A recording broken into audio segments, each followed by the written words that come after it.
Hi, everyone, and welcome back to our Lattice panel discussion. I'm Erin Mayorina, Director of Content Marketing, and I'm excited to host this panel conversation. Today, we're going to talk about how to simplify your design management with next-gen control functions, and also talk about Lattice's recently launched FPGA, the MachXO5T. We are joined by Mamta and PJ from Lattice's segment marketing and product marketing teams, and Bob O'Donnell from Technalysis Research. Bob, PJ, and Mamta, welcome. Let's start these introductions and then we'll dive right in. Mamta, can you kick us off? Thanks, Erin. Pleasure to be here. Welcome, everyone. I'm Mamta Gupta, Director of Marketing, leading the security product marketing and the telecommunication and networking infrastructure segments. And great to be here. And I think you are in for a good short chat, very informative. Awesome. Yeah, hi, everybody. I'm product marketing manager at Lattice MachXO5T. My name is PJ. I work very closely with Mamta, been with the company for 8 years. Glad to be here to talk about our future trends. And hi, everybody. I'm Bob O'Donnell. I'm the president of Technalysis Research. It's a market research and consulting firm. I work with big tech companies across the world. And I'm excited to be here to chat about big industry trends. That's what I do, is write about those things and talk about those things, and looking forward to the conversation. Awesome. And thank you all for being here. So today, as mentioned, we're here to talk about disruptive technology advancements in the market and the importance of system infrastructure requirements to keep up with this pace. So Bob, there are various types of buzzwords that are trending in the tech industry. And it feels like a lot of these words these days include 5G, generative AI, or edge computing, which are all very much data-driven. While these industry trends are definitely pushing the technology to the next level, how are companies that support this infrastructure catching up? Well, it's a great question, Erin. I mean, there are so many things, and let's take them one thing at a time and go through a few of them. So when we talk about 5G, right? I mean, 5G is obviously the transformation of the cellular networks that we all depend upon every single day.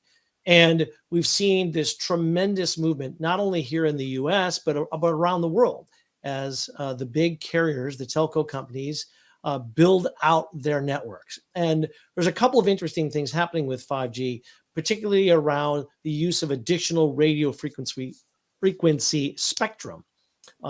And because of that, there's a lot of new equipment being installed to work with these new frequencies, and the manner with which they work allows faster transmissions. And of course, that's one of the main benefits that we've seen. And we're just on the cusp of starting to see new kinds of applications for 5G, network slicing and prioritization and other kinds of interesting things. And it turns out there's a lot of equipment running behind the scenes to enable these networks. We don't see it, but it's right there. And another thing a lot of people don't realize is that this network infrastructure equipment is very power hungry. In fact, I've seen numbers suggesting that telco networks actually take up a single-digit percentage of all power consumed in the world. I mean, it's a lot. So the need to keep power down is absolutely essential. And oh, by the way, remember that these networks are spread all over the place. So that's a huge, big mega trend that we're seeing. You talked about generative AI.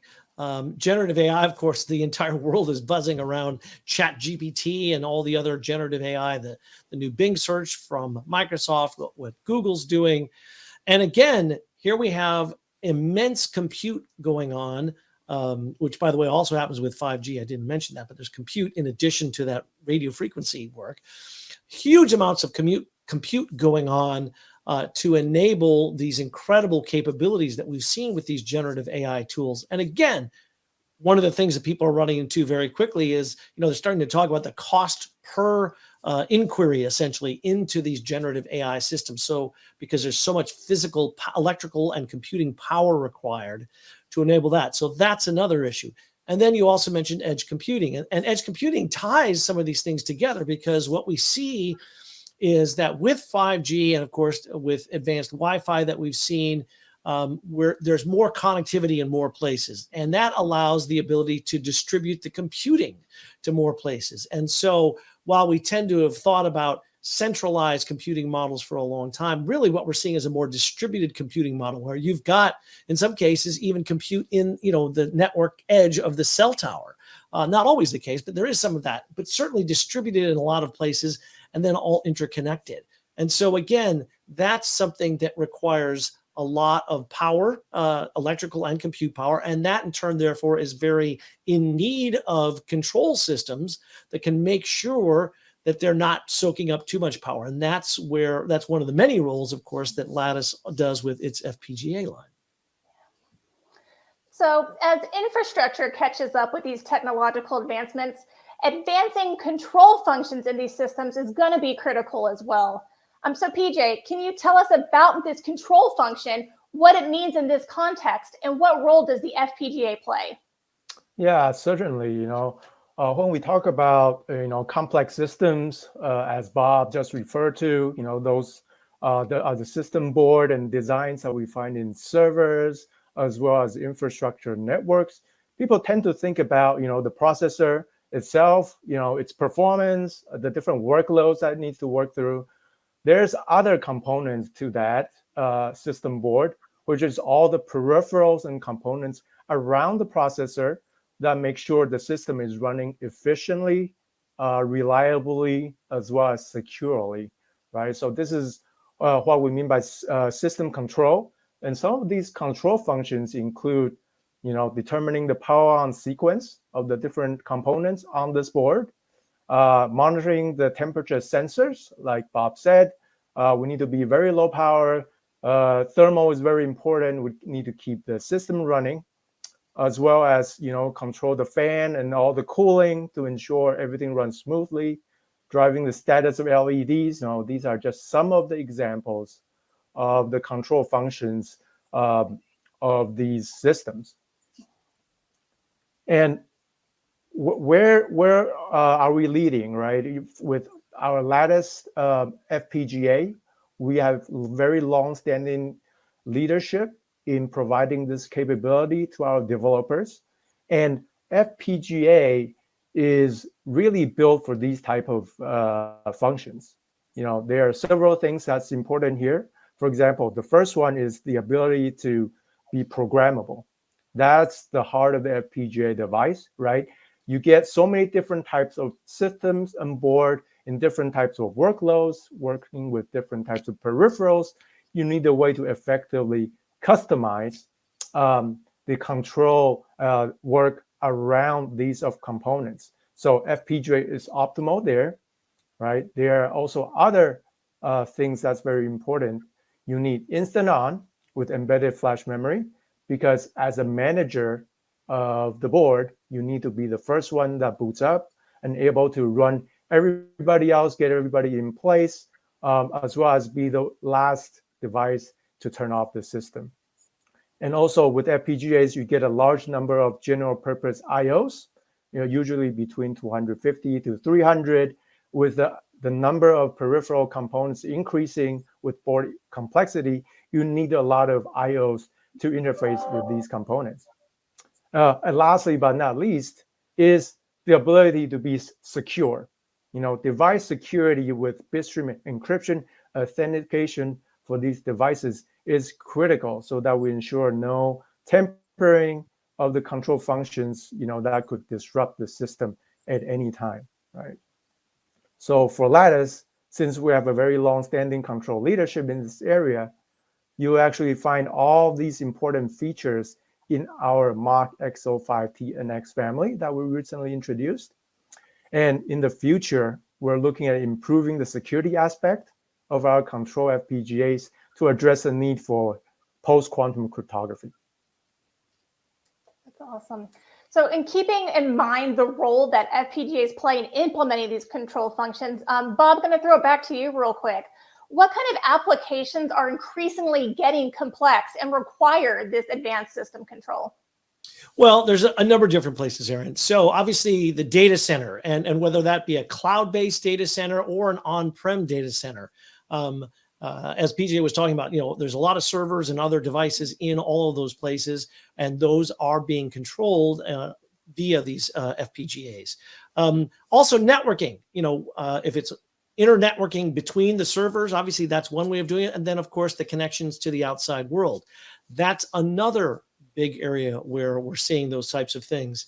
And we were talking about 5G, another side of 5G that we're just starting to see get a little bit of traction is private 5G. And private 5G is particularly interesting for manufacturing sites where you might have machine vision applications and other places where it's really critical that these things run securely, run efficiently, and then other IoT types of applications as well, whether it be in manufacturing or whether it be, smart cities, smart home. There's all kinds of different places where we're seeing these more complex systems being put into place. So, again, as computing becomes more widely distributed and used in more different types of applications, there's just a huge growing demand for this level of control, because one of the challenges when you offer more computing services, you also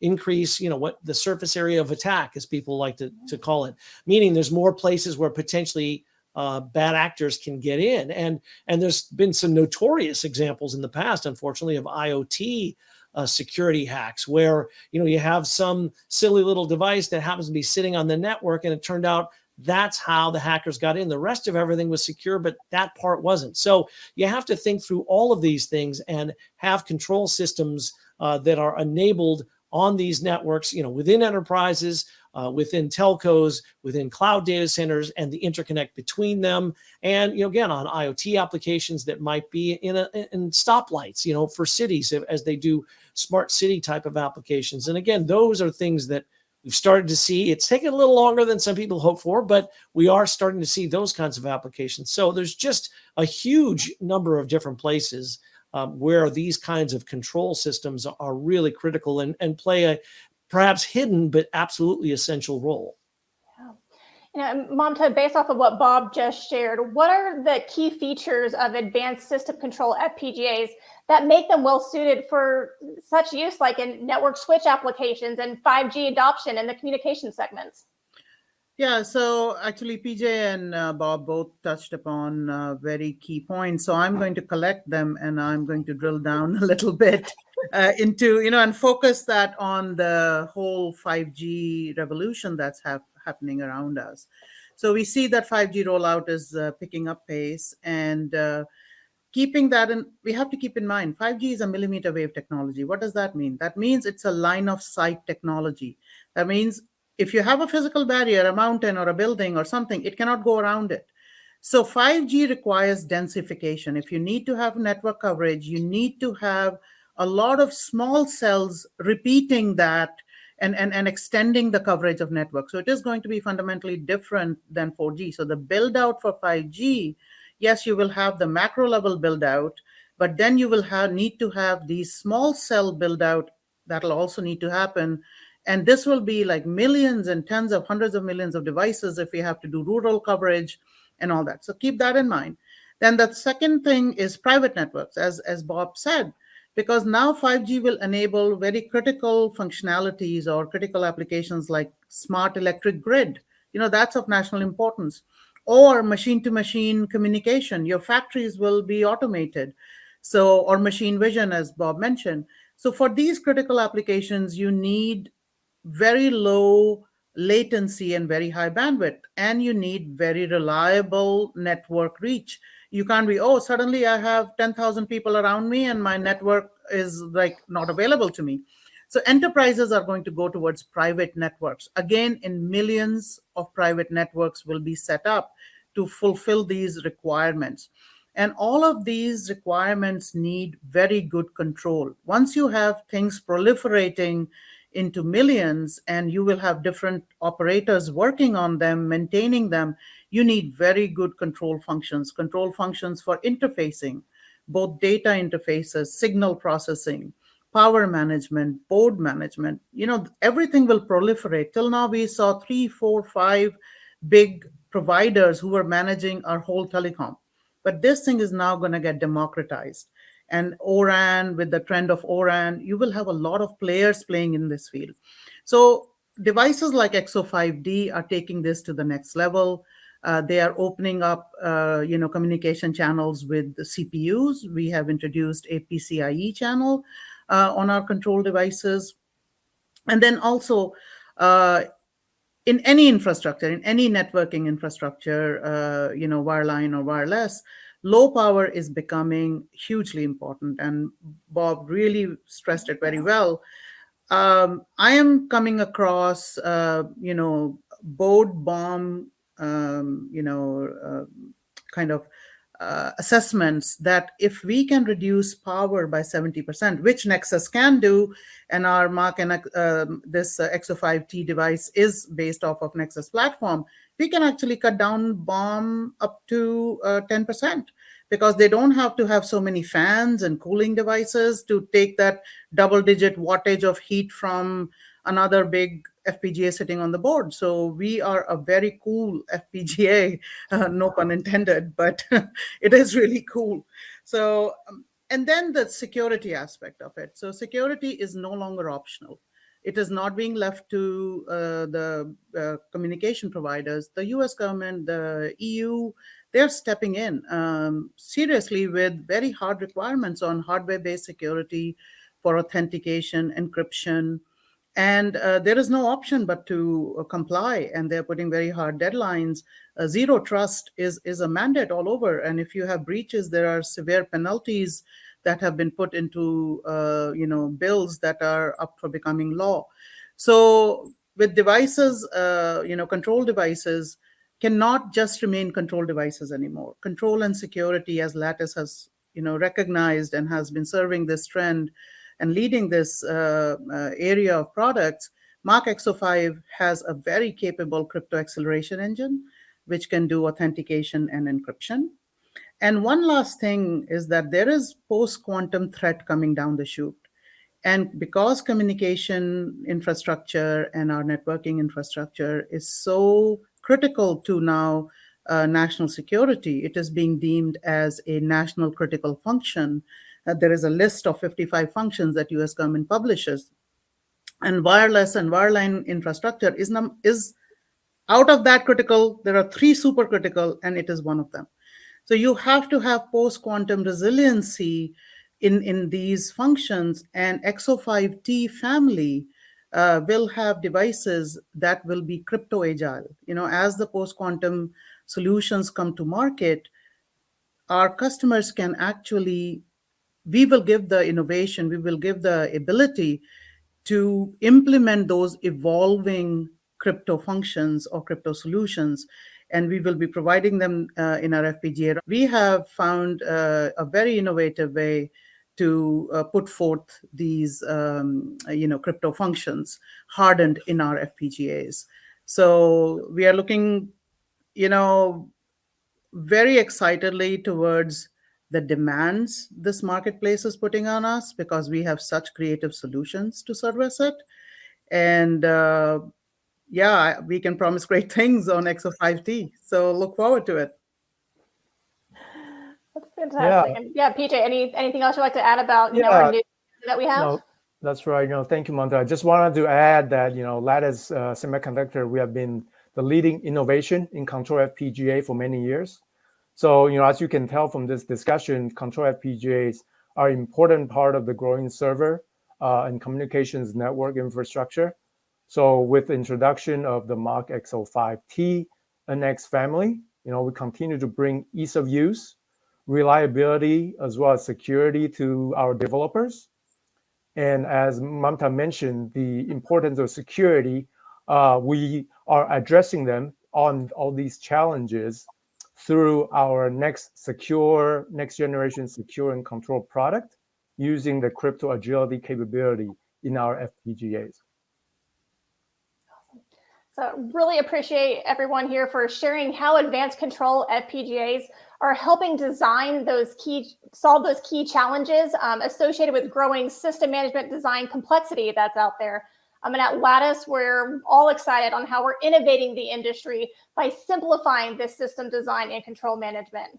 So Mamta, PJ, and Bob, thank you so much for spending time with us today. It's been a pleasure to get your insights and share what Lattice is doing to help customers implement next-gen control functions to gain efficiencies. Thank you, Erin. Thank you. Yeah. And if you'd like to learn more about Lattice products and solutions, visit our website shown on the screen. And to stay up to date with our latest news, be sure to follow Lattice on LinkedIn, Facebook, and Twitter.